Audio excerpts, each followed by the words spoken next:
Okay, good morning again, everyone. I'm going to now start working on the next two images.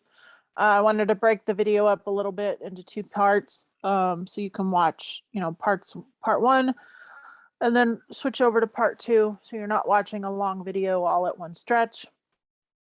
It kind of helps, I think, a little bit to have two different videos, break it up a little bit. Okay, so on this one, I am going to explain the mouth, the strawberry on the mouth on the strawberry. And then I'm going to explain the desert scene here now that is visible in Canvas. On the first video, you'll notice that this image was not there. It is now there. When you look at the assignment page, you'll see it. And you'll see it obviously in this video as well, but not in the first video. Okay, so I'm going to switch over to Photoshop. And again, this is the lady with the leaves that I just finished in the first video. I'm going to go ahead and close these two files. I'm going to go to File, Open. Go to the strawberry mouth folder. I'm going to select the mouth, hold down my Shift key and select the strawberry. So that allows me to select multiple images in the open window.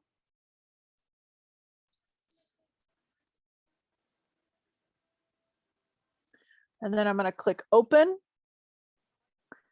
And both images will open. In this case, the strawberry is going to be your base image or your background image. And we're going to bring in the image of the mouth. We're going to scale it down a little bit and rotate it a little bit so that it kind of lines up a little bit better with the angle of the mouth. I mean, sorry, the angle of the strawberry. Okay, so I'm going to go to my Move tool. I'm going to activate the mouth image so it's in the front. I'm going to hold down my mouse button and I'm going to drag up to the strawberry tab till it activates. And you don't see anything really happening because you don't, all it's doing at this point is activating the strawberry layer. And then I'm going to move my mouse down into the strawberry. Then I'm going to let go of the mouse and the mouth should then appear in your image of the strawberry. Okay, so that's the one way to do it. The other way is to go to the Select menu, select all, Command or Control A. And then under the Edit menu, copy or Command or Control C. Go over to the strawberry tab, activate that so that comes forward. And then go to the Edit menu, paste, Command or Control V. And it will bring in the image of the mouth. And you can see you have two layers, background layer, and then layer one, which is the mouth. Now we want to rotate this and scale it. And that's what the free transform option is for. So under the Edit menu, you're going to go to free transform. The keyboard shortcut is Command or Control T. When you do that, you're going to get a bounding box around the edge of the image. And so we're going to rotate it first. So if you move your mouse on the outside of your image with the bounding box, you'll see a curved arrow. That means that you're going to rotate. It's telling you that you are now trying to rotate this image in any degree of any direction you want, any degree of direction you want. Okay. So I'm going to come in this top corner here, the top right corner. And I want to rotate it counterclockwise. So that means going to the left. And you're gonna kind of line up the same angle of the strawberry with the mouth with the strawberry. I'm gonna bring it back just a little bit. And then I'm gonna go ahead and scale it now. So if you come in one of the corners, you get that arrow, the up and down arrow, and then just drag down to resize the mouth.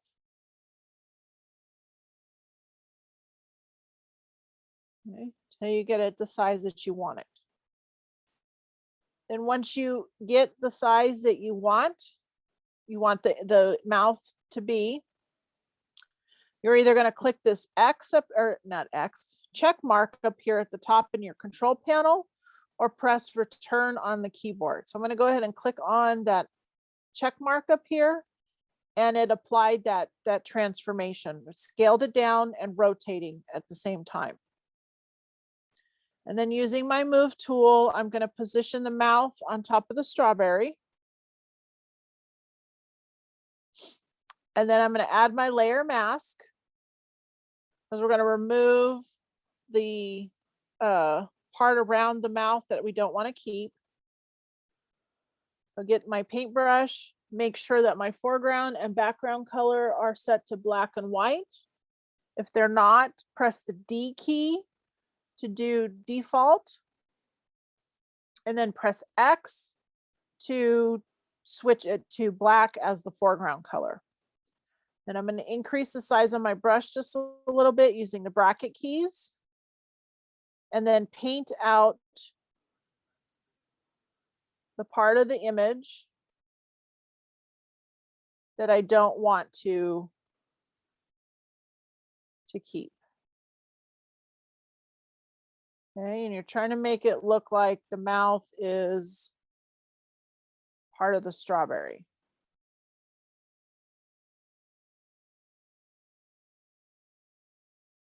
Okay.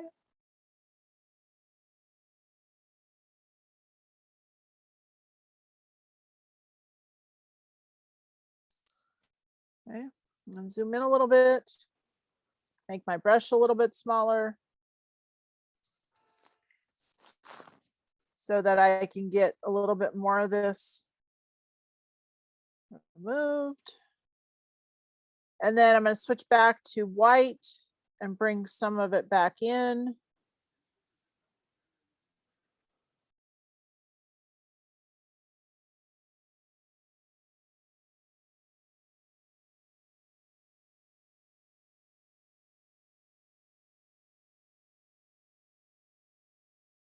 Okay, and you just kind of have to go back and forth a couple times until you get it where you want it.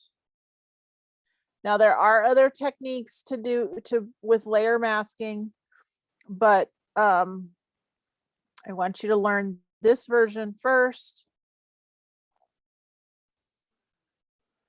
And then I will go over some of the other techniques in one of the other assignments. Okay. All right, so you can play with the blending modes.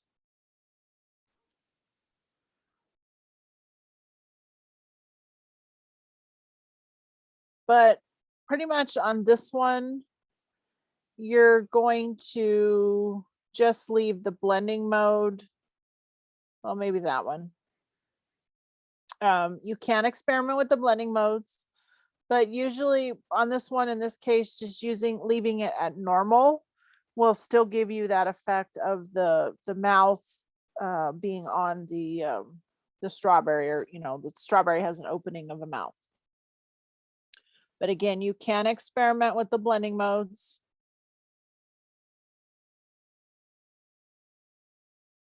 But again, not all of them will make it look like the mouth is on there.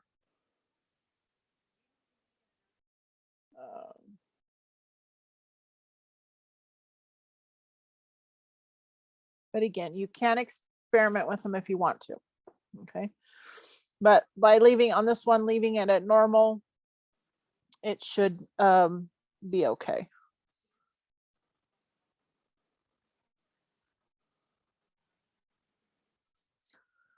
All right. Okay, so the last one I'm going to show you is how to do the lion and the sky and the dunes, because that's 3 images as opposed to these 2. You're only doing 2. Okay, so when you're done with this one, you're going to save this as with your last name and strawberry. And then when you're ready to submit all of the images, you can submit them all at once. If you want to submit one at a time, that's fine. You can do that as well. As you finish one, you could submit it. Or you can wait until you're done with all of them and submit all 5 images at the same time. Okay, so I'm going to go ahead and close these. And then I'm going to go to File, Open. And I'm going to go to the desert. So again, there's 3 images here: clouds, the desert, and then the lion. So you're going to open up all 3.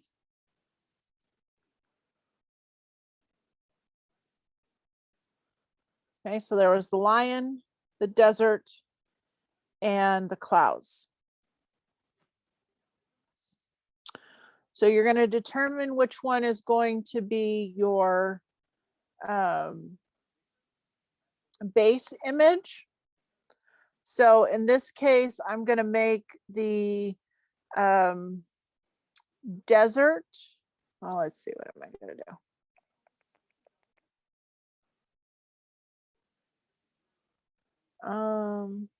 Sometimes I use the desert as my base image. Sometimes I use the clouds as my base image. So I think this time I'm going to use the clouds as my base image, and then I'm going to bring in the image of the desert. So I'm going to click on the desert to activate that. I'm going to go under the select menu, select all, edit, copy, switch over to the clouds, and then edit, paste. I'm going to add a layer mask to the desert layer. And I want to bring in, remove the blue sky and bring in the clouds. So I'm going to increase the size of my brush. And I'm going to start painting out the blue sky to reveal the clouds underneath. Move this over a little bit so you can see that more, or zoom out a little bit more. Okay, so I'm just painting out the blue sky and revealing the clouds.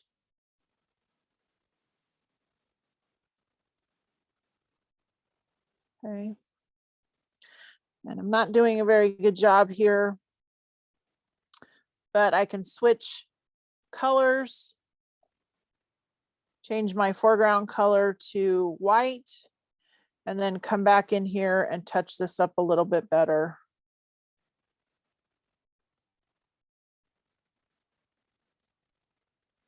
Okay. And you can bring in as much of the clouds as you want to. You don't have to bring all of the clouds in. You can kind of have it fade from the clouds, the blue sky, to the clouds. So I'm going to press X on the keyboard to bring back black as my foreground color. And I'm going to increase the size of the brush kind of big. And actually, let me reverse that. Sorry. I want to take out some more of the clouds. So I'm going to press X. So I have white as my foreground color.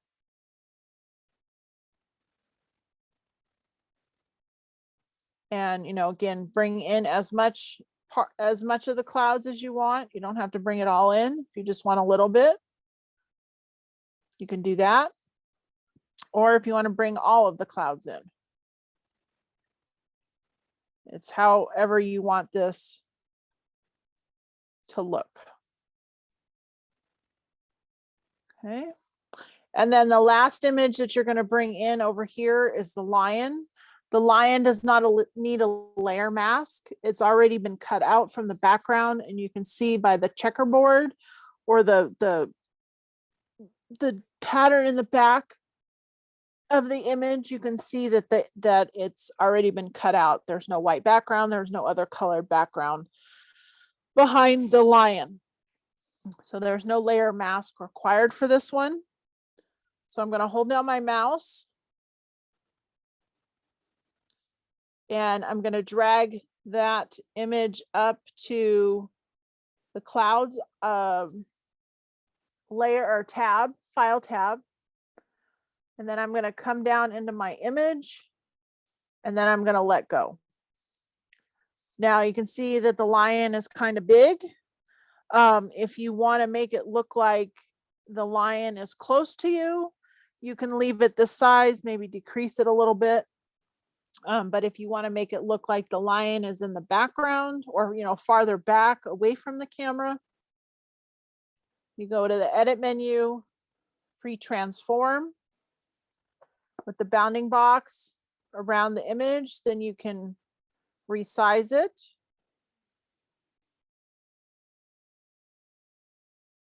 To whatever size you want it. And then once you've done that, you can press your return key or enter on the keyboard. And then you can position it where you want it. Okay. So there's no layer mask needed on the lion. The only layer mask that you are going to be applying is on one of the image, whichever one you're gonna decide which one you want to be the base image, whether it's the clowns or the clowns. Sorry, the clouds or the dunes as your base image. And then you're going to put a layer mask on the layer that you want to remove either the sky or parts of the clouds. Okay, so in this case, I use the clouds as my base layer. I brought in the image of the dunes. I added a layer mask to the dunes so that I could mask out the blue sky on the dunes to reveal the clouds. And then I brought in the image of the lion. So I select all, copy, and then activate the other document, paste it. And then I had to resize it using the free transform tool. So that's under the edit menu, Command or Control T. And then resized it, press the return key to apply that transformation, and then position the lion where you want the lion to be. Then I'm going to save this. So save as. Add my last name to that, and then press save. And then the last one that you have to do is the seedling, which is the light bulb and the seedling that goes in there. So those same steps that I've demonstrated on these 4 images so far, you will apply that to the seedling. Okay. So that's the reason I broke this up into 2 videos so that you can watch part 1 and then part 2. I did the techniques a little bit different in each of them, the steps a little bit different. So you can review each of them to maybe pick up something that I didn't cover in one of the other ones. Okay, so this concludes the lecture for the layer masking or the masking assignment for Photoshop. If you have any questions or concerns, please don't hesitate to email me either through Canvas or Gmail. I want to make sure that everybody is doing okay. If you have any questions or concerns, please email me. We're getting, close to the end of the semester. I know we're about 8 weeks still, or 7 weeks out, but we still have 2 more assignments here in Photoshop to do. and then start working in InDesign. So those of you that have not turned in your assignments, please get those turned in. I'm going to go back through and start converting the grades to 0 at this point, that if you haven't turned anything in, I'm going to give you a 0, because we're, you know, far enough into the semester where you should have completed most of them. I haven't heard from any of you if you're having any difficulties. If you need me to do a separate Zoom class, I can do that, or Zoom meeting with you. I can do that. You just need to give me a date and time, and I will set something up or make sure that I'm available on that date and time. And I will set something up for you. Okay, I want everybody to succeed in this class. So if you are having any difficulties with anything, please reach out to me. Email, I will get back to you. Or you can also leave a question in the Photoshop discussion board if you're having any issues as well. Okay, so please reach out to me if you're having any issues. I hope you all have a good weekend. And I will check back in with you guys midweek to see how everybody's doing, if there's any questions. Okay, so have a good weekend, and I will talk to you soon.